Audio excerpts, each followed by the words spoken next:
Hello everyone, you alright? So it's been a few months, and during that period I've been putting some time into just playing games, getting a better understanding of the process, and playing titles outside that warm, sweet realm of nostalgia. Not just replaying old games I've played time and time again, but genuinely trying something new. Also, Football Manager, and my yearly survival game of Minecraft. But no one wants to see a middle-aged man play those. You should come over and check out the Plays channel. Anyway, in that time, I have come to the realisation something hasn't been right, and I know what it is. In making the How Good Was It series, I have totally put myself in a pigeonhole of playing and making retrospectives on critically acclaimed games. Games that have already been well covered, creating a roadblock off the beaten track, removing any obscure titles I would like to play. Let's be honest, while I love it, Snowball Kids is far from critically acclaimed, and probably shouldn't have been covered in that series. So, let me introduce you to the Game Vault, a series where I will look into somewhat less covered titles, and no rankings here, just the ramblings of a madman. This doesn't mean I'm abandoning How Good Was It, and I have the next review to a kill video in the works. You would not believe how impressed I was with From Russia With Love. This just gives me a different outlet, doing something a little different. Right then, without further ado, welcome to the inaugural episode, and what better time to jump into dark, uncharted waters than the spooky season, with a true paradox of a game.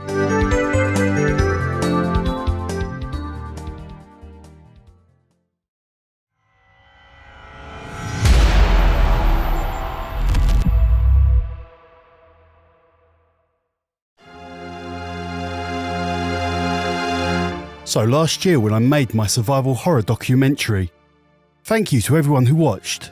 And no, I'm not bitter about 295 views for 7 months of work at all. I played many games for that video to get a good understanding of the genre. When talking about Resident Evil, I highlighted how influential many games were in RE's creation, especially Alone in the Dark. There was a game released around the same time period, I admitted, and setting that straight is what brought me to today's video's focus, Doctor Hauzer. To be fair, I've known about Doctor Hauzer for years, but being a Japanese exclusive, and with me having no chance of understanding hiragana, katakana or kanji, the language barrier was just an obstacle I couldn't overcome. That is, until I found this excellent fan translation by Snowy Aria. There was another hindrance standing in my way. What's in the box? What's in the fucking box? Yes, this was a 3DO exclusive. Now, if you're around my age, you know, that sweet spot of being old enough to take stock and ask yourself if you've wasted half your life, you will be well aware of the 3DO and what it is. Now, I'm not saying you have to be a grumpy old man like myself to have heard or even played the console, just to understand what it truly meant on release. And for that context, we have to go back to 1993. The 3DO was the first console released in what is now known as the 5th generation. It boasted 32-bit architecture, CD technology, something even last-gen manufacturers were trying to shoehorn into their aging hardware. And most importantly, true 3D polygonal graphics. With that came the price tag. Yes, the 3DO was an expensive boy. The creator, Trip Hawkins, used an innovative new business model licensing console rights and schematics to would-be manufacturers, then making money from the license fees and the game sales. Honestly, looking back at some of the time period appropriate magazines, I forgot how much press Tripp and his new 3DO company was getting in the media. Needless to say, it failed, selling around 2 million units, but at the time, everyone was aware of this new tech, and as I said, for anyone of my age, the Panasonic FZ1 was the epitome of unattainium to kids and teenagers of the 90s. $700 fucking dollars. That's rough. $1,500 dollary dues in today's money. Outrageous. To be fair, once the console reached our shores a year later, the price had dropped to around 400 quid. But still. Not to go on a tangent, but while on the subject of price, this clip always bothered me. $2.99. The majority of people I see commenting on this now infamous clip always seems to take shots at Sega for totally dropping the ball. But hot take, that wasn't the case, at least regarding the price point. Leading up to the release announcement of the PlayStation, game console prices had been trending to the cost of Sega's new Saturn. The three major CD-based consoles released prior to this was the Mega CD, an add-on priced at $300, the Neo Geo CD, also $300, both last-gen consoles, and of course the 3DO, with its eye-watering RRP. Sega didn't misread the market in my opinion. We were all expecting consoles to get increasingly more expensive. No, Sony just rewrote the script. Ironic, considering they seem to be the ones trying to push mega expensive hardware since the PS3. Could you imagine what Sony would do if the Xbox starts to fail and they are left with no competition whatsoever? It would be a disaster. It doesn't even come with a fucking stand. Sorry for going a little off track there, but it is relevant because it does speak to the problems with the 3DO. Too expensive to live, too weird to die. That's why when I found a good reason to finally get my hands on one of these bad boys, I jumped at the chance. Wait, where'd you come from? Yes, I bought two of these things. One NTSC, the other PAL, both with a very common problem. The CD drive. It's kind of fitting. One of the main selling points of these machines is what's sending them to landfills. Now I finally have my hands on the FZ1, I must say, it's certainly a premium product. I work on a lot of these old consoles, and everything about this screams quality. When compared against my recently acquired Neo Geo, a comparable premium console with traces literally rotting on the board, the 3DO's PCB solder mask is still totally intact with no corroded traces. The signals seem to have absolutely no noticeable signs of degradation. The caps, although being manufactured in the notorious 90s, are still totally in spec, and the bloody SRAM cell battery still has over 3 volts. Pretty remarkable, to be honest. My only advice to someone looking to buy one of these is lose the CD drive. They are a major failure point, and even if working now, they will fail eventually. I strongly suggest taking a look at Francois Caron's excellent ODE project. It's open source, very easy to build, and it's what made this video possible. If you're interested, the links are in the description, along with a 3D printed mount I designed. Honestly, it's a great curiosity console, and I will be using the 3DO in future videos. But for now, it's time for...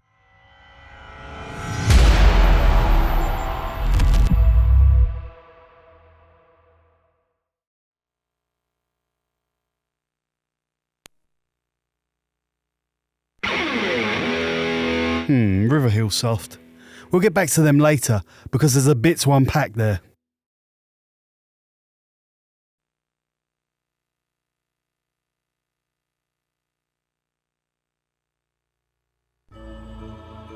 Funnius archaeologist Dr. Hauzer winner of every academic award imaginable, and the discoverer of priceless artifacts.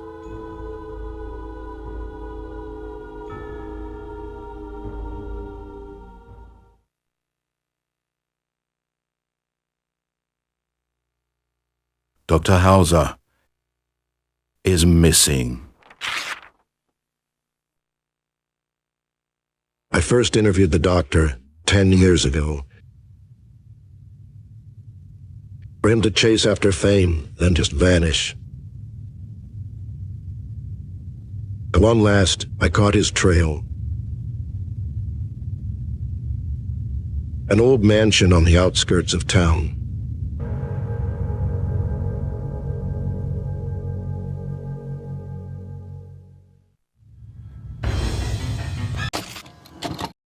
I had a whole section here about how similar this opening is to the Beetlejuice title sequence, especially the soundtrack. Unfortunately, this obscure game has had its music copyrighted. This is very strange. Even the highly litigious Nintendo doesn't strike music from their games. This means I have to remove the music, and sections talking about it. To summarise, the soundtrack in this game is very minimalist and ambient. It actually fits the mood of the game very well. You can check out my playthrough if you want to hear it. But I always remove copyrighted content from my videos, nothing to do with monetization. I just don't want the future of my videos dictated by someone else. I have replaced the background music with stuff I've written and soundtracks from other fitting games. I'll start one now. There you go. Sorry about that. Back to the video. This game was made in an awkward time when FMVs and 3D graphics were uber impressive, but voice acting was not yet mainstream. Personally, I never played a fully voice acted game until Resident Evil 2 years later, so voice acting in this was not an expected feature. Well, there is nothing I can do with the cutscenes. They are low resolution. AI upscaling looks worse, and the RetroSync can only do so much. But good news that will piss absolutely no one off. I'm adding AI voices. I know, it's not everyone's cup of tea, but it's more coherent than expecting an audience to read along in a shared experience.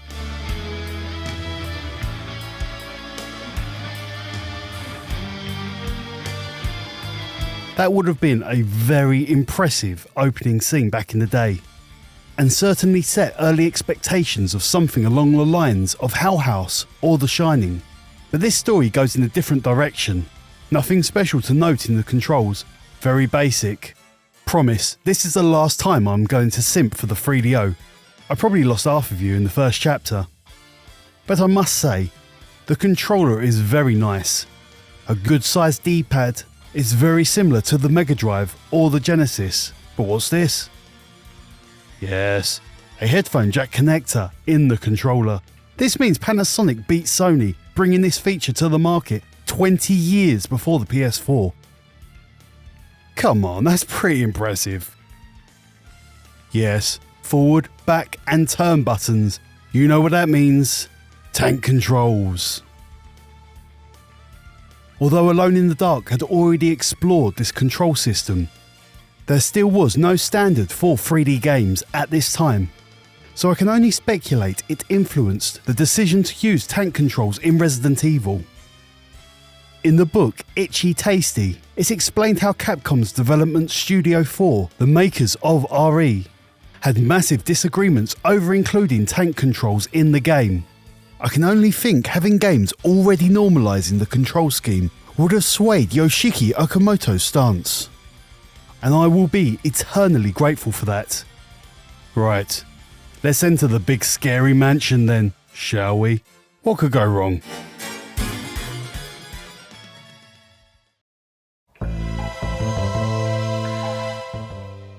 My first job as a rookie tasked me with interviewing the world-famous archaeologist, Dr. Hauzer. Apparently, the other reporters at my company hated dealing with him due to the eccentric nature geniuses tend to have. I'm sure they made me interview him to bully me, but since I don't know any better, happily accepted the job. Somehow, we hit it off and had quite the chat. He even slipped me some exclusive details on his latest research. Since Dr. Hauzer and I got along so well, I became the go-to reporter for his stories. I interviewed him for several years before he disappeared. It's not like we became great pals or anything. It was just that his research made for good articles. Even after he disappeared, I continued to chase after him, and then finally, I tracked him down. In order to meet him once more, I headed to his mansion.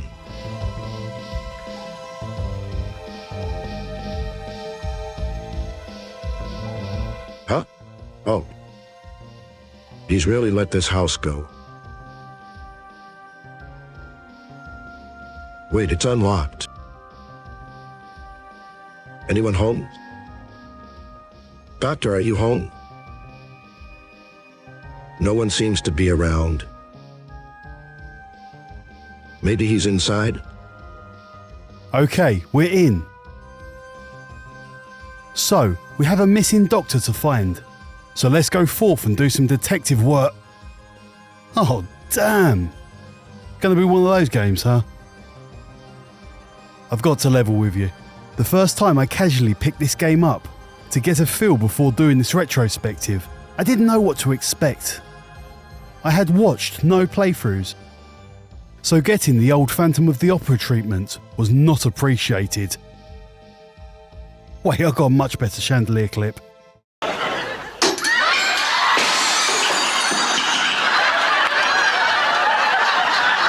That was then followed by this 30 seconds later. I got to be honest, I was ready to give up there and then. I can't usually abide this kind of bollocks in video games. Instant death with no warning is usually when I get the message from the developer loud and clear to go fuck myself. And I would have quit too, if it wasn't for one thing, the save system. I felt a little better about playing this when I realised saving the game almost anywhere was an option. It's a strange mechanic to have in a game. It's something Alone in the Dark also did and suffered from. For me, the suspense in these types of games comes from going back to that save point half an hour ago if killed because you forgot to use an ink ribbon. It's more of a balancing issue than anything. What's the penalty of death if you can just save scum your way through the game? I'm looking back after other games found a solution using limited save points, and I would have personally given up if it wasn't for one thing.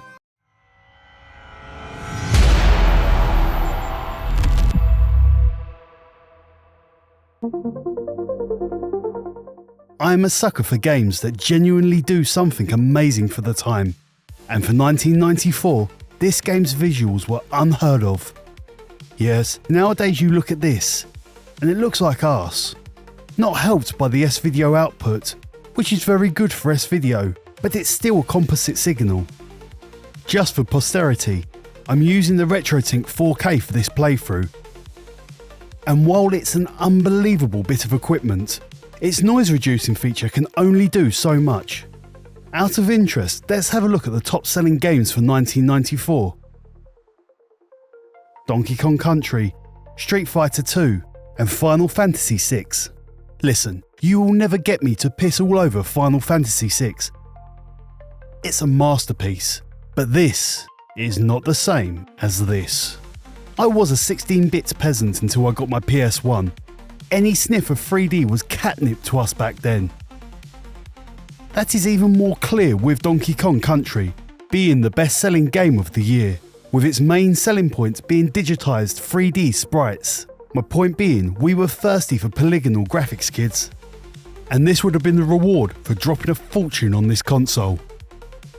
And what's this? Yeah, cell shading.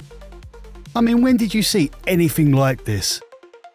The first time I remember seeing this was in Fear Effect, a very visually stunning game, probably mastered in Jet Set Radio? I don't know. But again, this was all very innovative. Thing is, all this certainly comes at a cost. Not the gameplay, but the frame rate. I'm not going to lie, this is rough. Less walking through molasses and more watching a slideshow. I would have put up with this back in the day. and I can deal with it here. At this angle, when you look at this game, you see 3D models with pre-rendered backgrounds, right? The clue was in the control screen. Yep, camera. This game is totally rendered in 3D. Now this makes the frame rate much more understandable. This was something even the mighty Resident Evil didn't do until Code Veronica. Using all the Dreamcast's GPU power. No, don't at me, Survivor is not a real thing.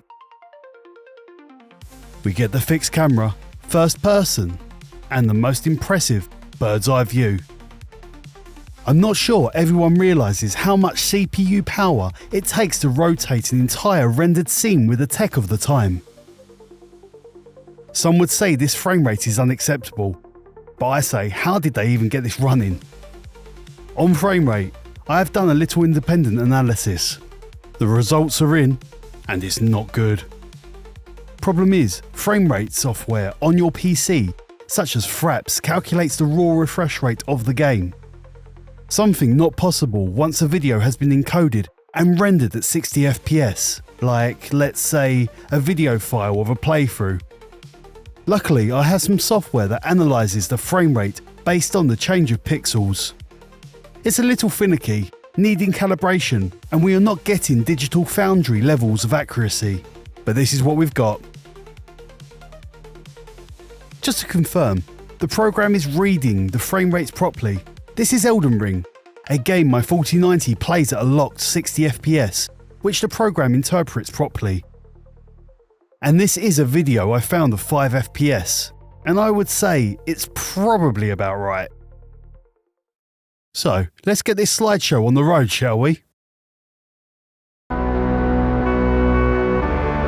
Once knowing we need to avoid the chandelier of death, we are met with the main hall, complete with a loud ticking grandfather clock. Well, the game is telling me the clock is important, so I shall oblige. Bless the game, trying to pull off a dolly shot with this primitive hardware, 10 out of 10 for effort. A key, clocks and keys, very familiar. Honestly, these games have ruined my relationship with grandfather clocks for life. My wife bought this a year ago, and I still haven't found the secret key item hidden inside. And I don't trust it, so I'll keep an eye and let you know of any updates. Well, I know I can't go through that door, because you know. And I can't use the stairs, so we get to use our first key and open a new area. The problem is, I can't unring the bell of playing survival horror games for what feels like forever. So I can't work out if the puzzles in this game are journo mode, or if this would have been genuinely challenging back in the day. I'll let you decide. This is the first puzzle. What do you think?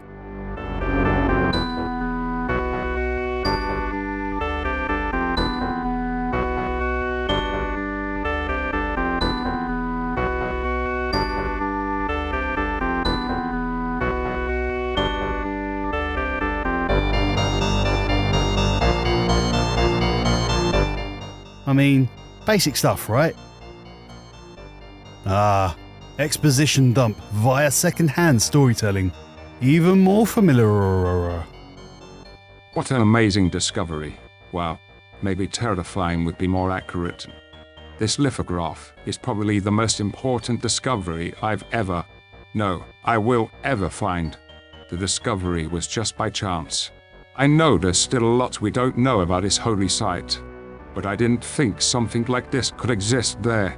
The lithograph's discovery could only have been by the will of its owner. Something amazing, even beyond my predictions, lay dormant inside.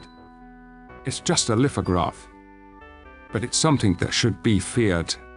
I enlisted the help of several excavators and continued digging towards the inner chambers.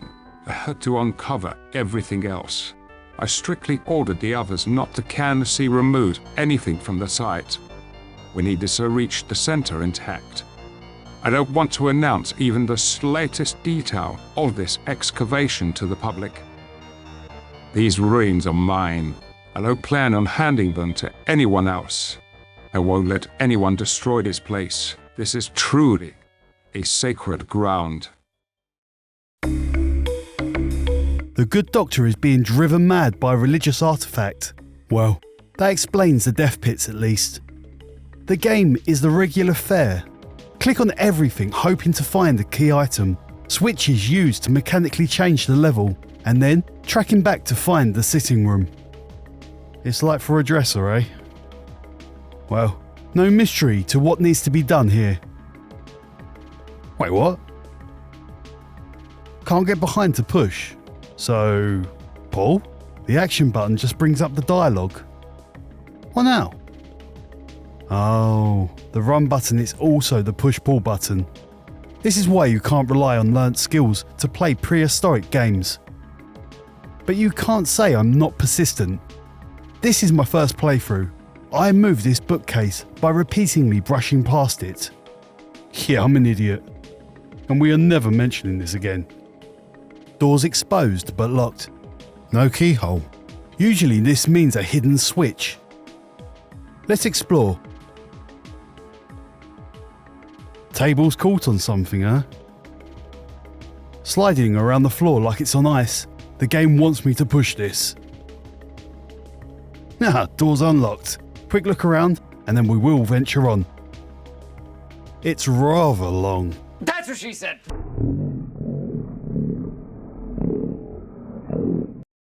So I found this painting of a boulder on the wall. There's no way. There is surely no way this is where it all started.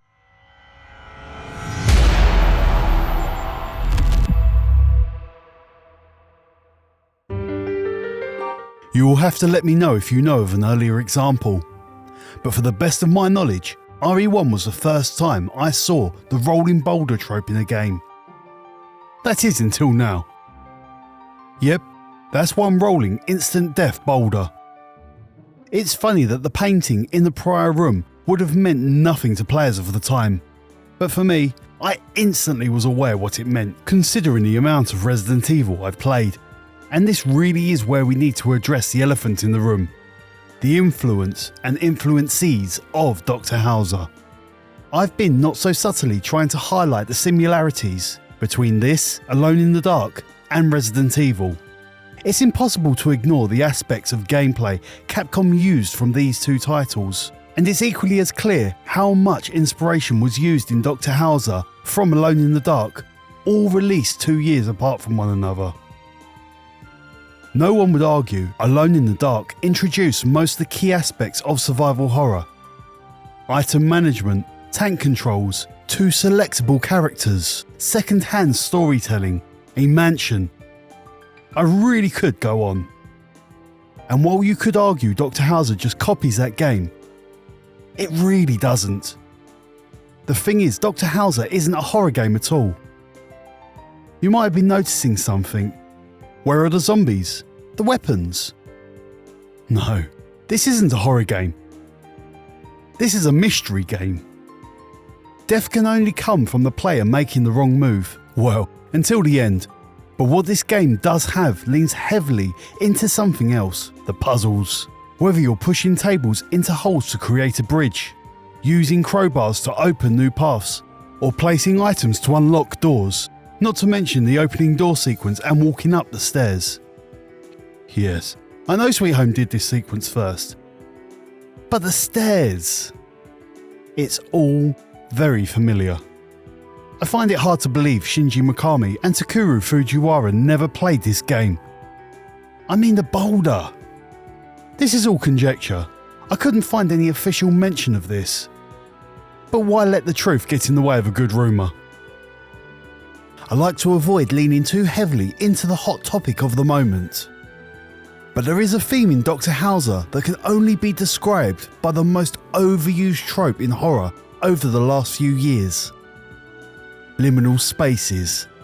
I know, I can hear you groan. But there is context to its use in this game. For those who don't know, the Cliff Note version of this theme is that surreal but familiar space. The feeling of emptiness and despair that can only come from something as simple as an empty hallway or room. I say theme, but it's better described as an aesthetic. There are a lot of videos covering liminal spaces, so I won't go into it too much. I highly recommend Super Eye Patch Wolf's excellent video on the subject for the curious. I read a review for this game condemning how empty the mansion feels. Like the developers just didn't bother filling it with stuff. And while I don't want to speak for the developers, for me, that unsettling feeling of emptiness and dread comes from the liminality. Maybe I'm just reading too much into something that isn't there. Perhaps the lack of set furniture is due to the limitations of the engine. I don't know. But all I can tell you is this game makes me feel very uneasy. Ironically, I think one of the biggest issues with this game comes from one of the key mechanics, the mystery nature. How repetitive it is.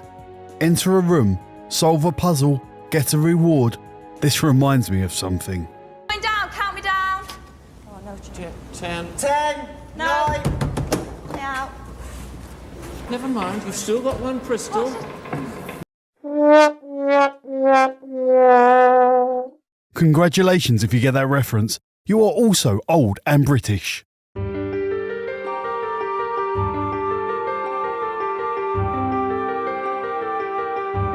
In his second journal entry, the Doctor talks about his relationship with his wife, her death, and his regrets for abandoning her while absorbed in his research and excavation.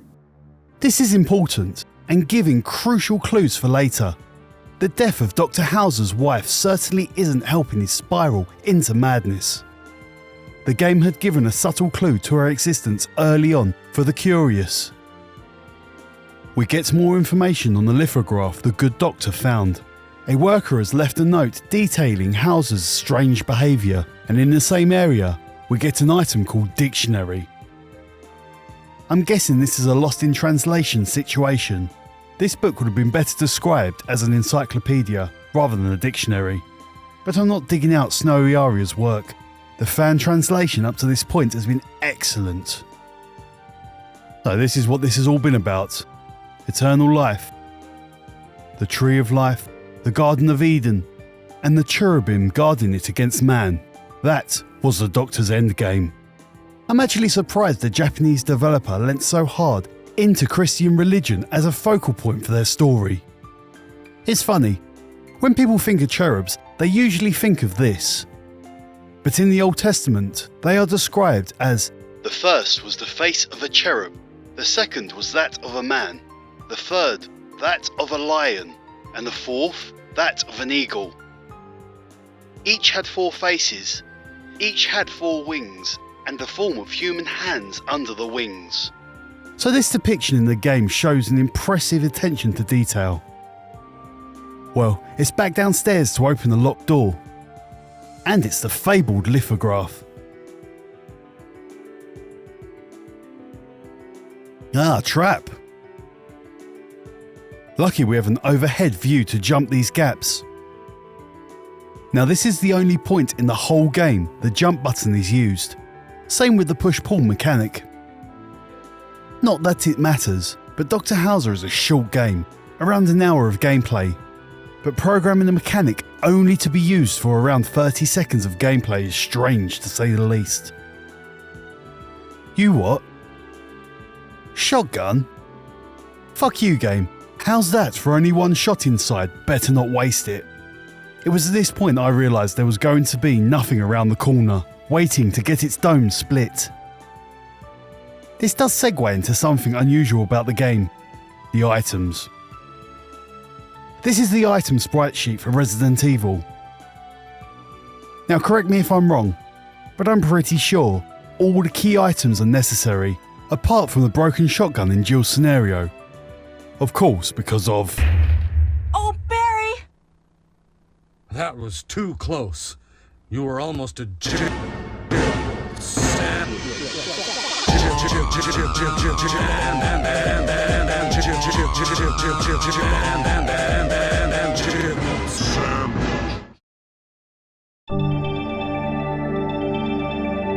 The items, however, are not like that in Doctor Hauzer.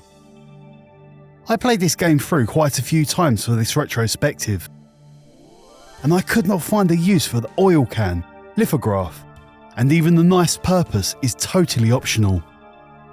I didn't realise until the third playthrough the knife cuts this painting, revealing this completely useless map.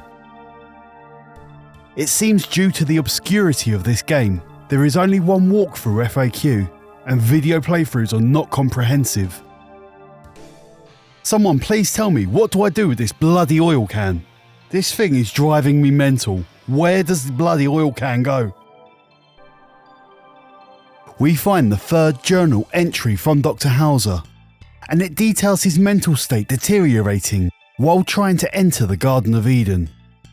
He talks about the discovery of the lithograph and his desperate need to unlock the seal, even going as far as offering sacrifices to the Master. Yeah, the doc's gone. Wanna see an awesome 3-angle shotgun blast through glass?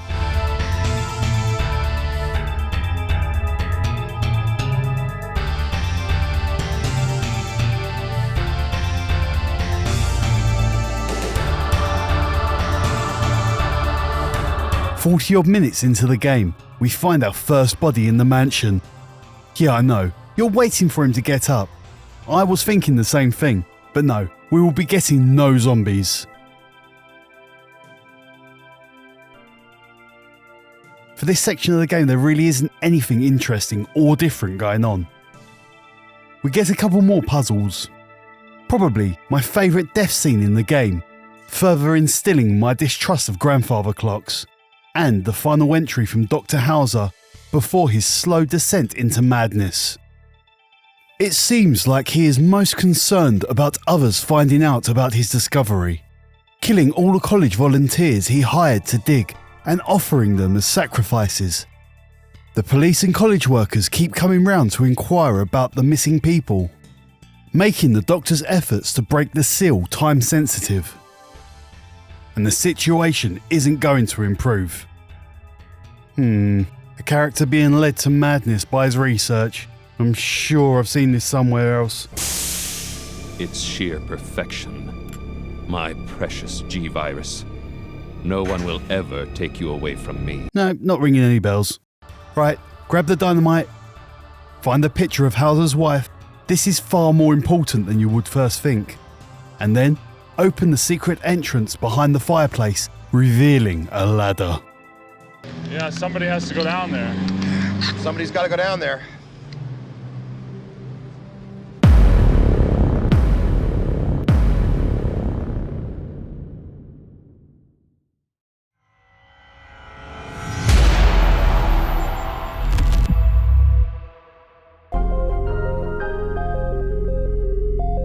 Yep, we're going down there, and apparently we aren't going back. Well, we're in the endgame now.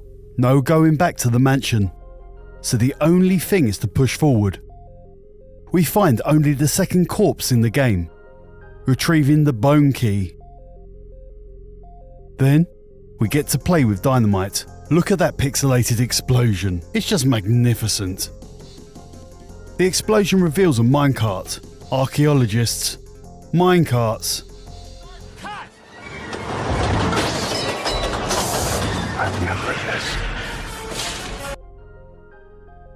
Nah, there's no action to be had, but it's still a cool cutscene, and eventually we arrive at the door that screams save your game.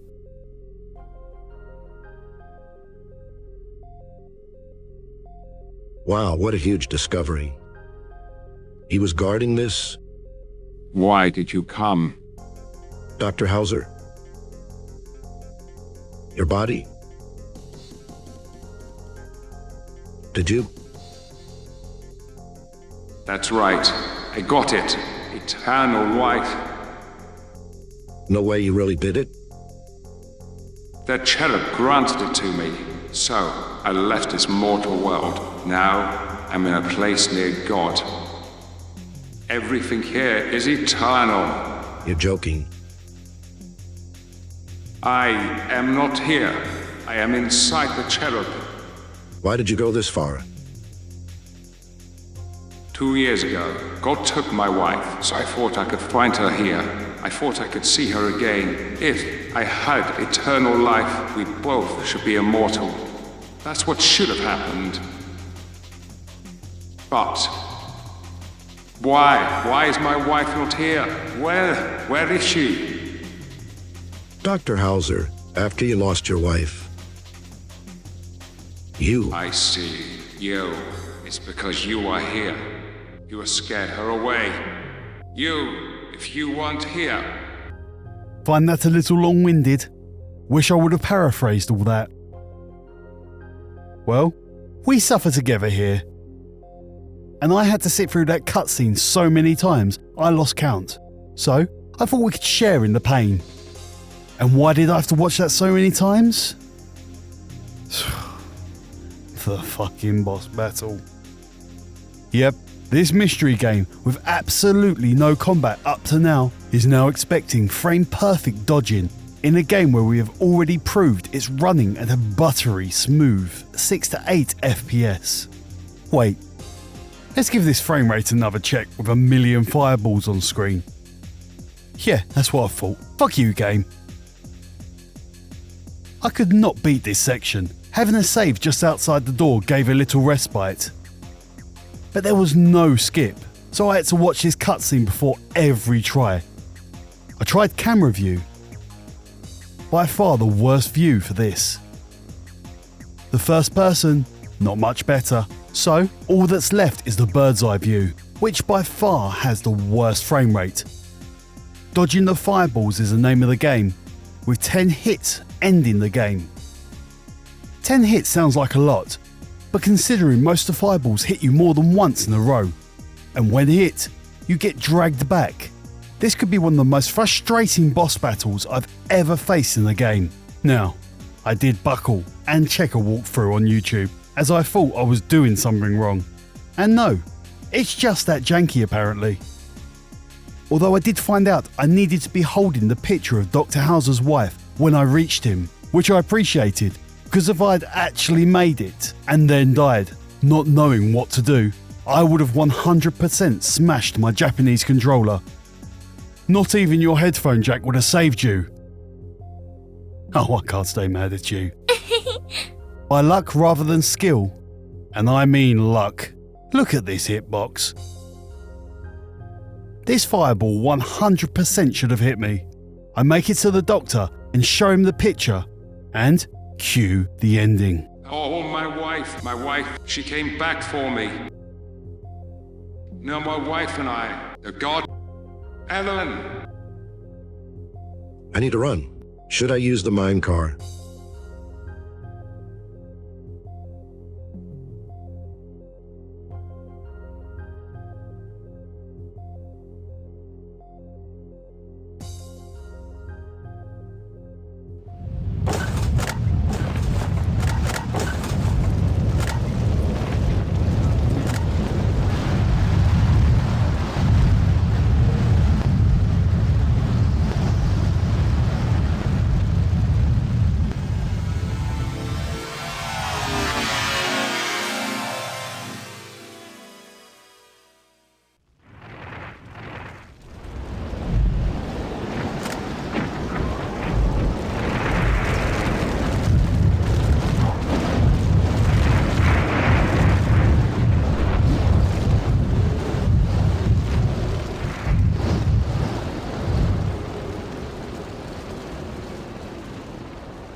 I wondered if the events that transpired really happened.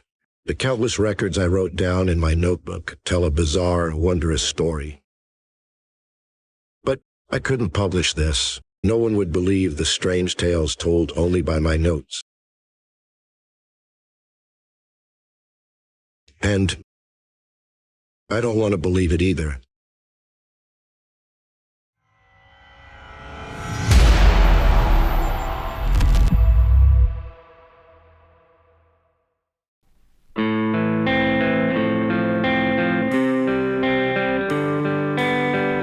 So, what to make of Dr. Hauzer? To be candid, this is a difficult one to answer. When I finish a game, I usually have a clear perspective on what I've just played. However, with Doctor Hauzer, I'm not entirely sure what to think. First off, is this a good game? Well, honestly, I don't know. At least that's what I would have said if it wasn't for this. I said earlier I would talk about the developer, Riverhillsoft, and I purposely left it until the end as I felt having a shared experience of Doctor Hauzer would help me make my point. Riverhillsoft eventually filed for bankruptcy in 2004, but they left behind quite the body of work. Two series are more important than the others though. First, let me introduce you to J.B. Harold. This is a series of games originally released for the NEC PC, with the first title being Murder Club, released in 1988. There was an English version released for DOS a couple of years later that looks like this running on a Pentium 3 PC. I played this game in its entirety for this video. Not the original, but the re-released, graphically enhanced version, made for the PC Engine Super CD, purely for a reason to play my PC Engine. And well, it's a really good game. Like, really good. It tackles themes not many other games touch, and after I played it, I seriously considered making this retrospective on that game. It's while playing this, I fully understood the angle Riverhillsoft were taking. This was always the intention, and through these lenses, everything makes far more sense and the puzzle pieces fell into place. Now I'm sure at least some of you know where I'm going next. Yes, the enigma of a series Riverhillsoft released after Doctor Hauzer. Overblood. Again, I had never played Overblood before this. I had heard of it, but for completion, I had to see what was going on with this polarising game. And it completes the big picture. If Murder Club was the true inspiration, then Overblood feels like what the game would have been if the technology allowed. Overblood is not a direct sequel to Doctor Hauzer, but more of a natural progression, one I really enjoyed. The funny thing is, while doing research for this video, I found reviews of these two games which pretty much decided the narrative of this retrospective for me. First, we have British magazine, Computer and Video Games, honing in on this particular paragraph. Alone in the Dark would make an extremely decent 3DO game. Done properly, that is. What the programmers have actually created, however, is a rather miserable copy of that game. Then, we go to IGN for this summarisation of Overblood. In the end, Overblood doesn't live up to the high standards set by its predecessors. You're better off waiting for Resident Evil 2. The predecessors the writer is referring to is of course Resident Evil and Fade to Black. So there we have it, everything summed up in a few excerpts. Riverhillsoft weren't copycats, a stick many beat their games with. They were a victim of circumstance, being an obscure Japanese language developer. Overblood was compared to Resident Evil, and Dr. Hauzer was stood up against Alone in the Dark. Hell, I did it multiple times in this video, and I bet you agreed with me. But it wasn't a copy, it was a continuation of the path the developer was on. So, with context in hand, let's ask the question again. Is this a good game? For me, absolutely. When you start seeing Dr. Hauzer for what it is, it's an intriguing case study, even if just appreciated for the uncharted waters it explored. Perhaps even an archaeological artifact, if you will. And unlike most games, Dr. Hauzer actually taught me something. How important it is to separate yourself from your preconceptions and try to suppress that human urge to constantly shoehorn comparisons that were never there. Judging a game on its own merits, and hopefully by watching this video, you learned that too. Have a spooky and safe Halloween, everybody, and I will see you next time.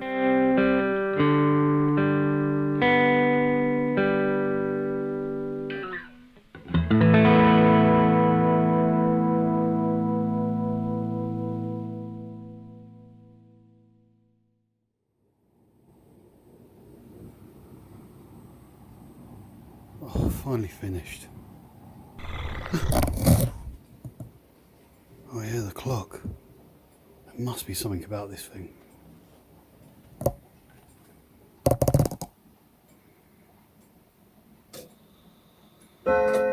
Big hand pointing down. Down. The pendulum? Behind the pendulum.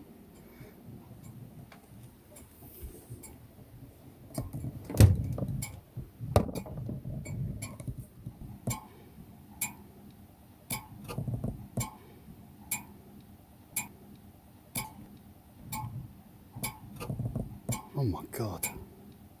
It's a heart key. I think I know what this opens.